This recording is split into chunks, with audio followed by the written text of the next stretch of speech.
What if the smallest creature in the world could teach us the biggest secret of success? Let me tell you the story of an ant and a boy who learned from it.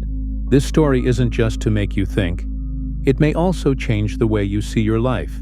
So listen carefully, till the very end. It was a hot summer day. Arham, a young boy, sat on the porch with his grandpa. His books were open, but his mind was far away. Arham said, "Grandpa, I try to study every day, but it feels useless. I forget everything so quickly. I feel like giving up." Grandpa looked at him with kind, calm eyes. He didn't reply with words. Instead, he simply pointed to the ground. On the floor, a tiny ant was carrying a grain of sugar. The grain was almost bigger than the ant itself. Arham laughed. "Look at that silly ant. The grain is too big. It will fall soon." Sometimes it dropped it. Sometimes the wind pushed it away. But each time the ant picked it up again. "Keep watching, my boy. There is a lesson here." Minutes passed. Arham became curious. "Grandpa, it is so small. Why doesn't it stop?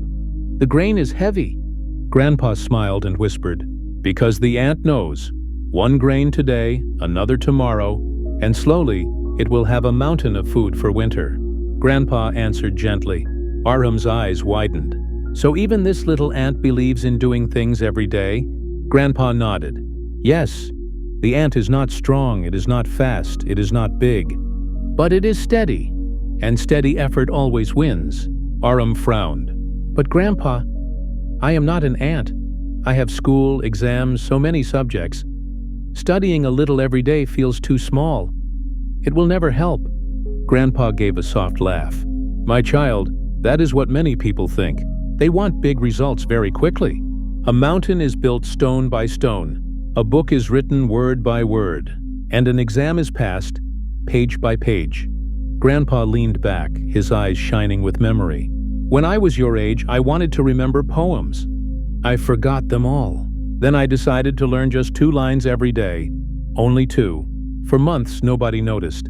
But 1 year later, I could speak hundreds of poems by heart, all because I did not stop." "So even you became good slowly?" Grandpa laughed kindly. "Of course, the ant and I are not very different." The next morning, Arham tried something new. He studied only 2 pages. The next day, again. Then again. Some days he was tired. Some days he was bored. But he remembered the ant. Slowly, pages became chapters. Slowly, chapters became whole books. One cold evening, Arham and Grandpa sat again on the porch. The ground was empty. No ants could be seen. Arham asked, "Grandpa, where are the ants now?" Grandpa smiled. "They are inside their nest, eating the mountain of food they collected." Arham's eyes sparkled. "Just like me. I finished my whole syllabus, page by page." At school, Arham got the highest marks in his class. His teachers praised him. His friends asked, "How did you do it?" Arham only smiled and said, "I followed an ant." My child, never forget this. A tiny ant, carrying 1 grain at a time, survives the winter. In the same way, your daily effort will build your future. Be consistent, and nothing in life will ever be too heavy for you.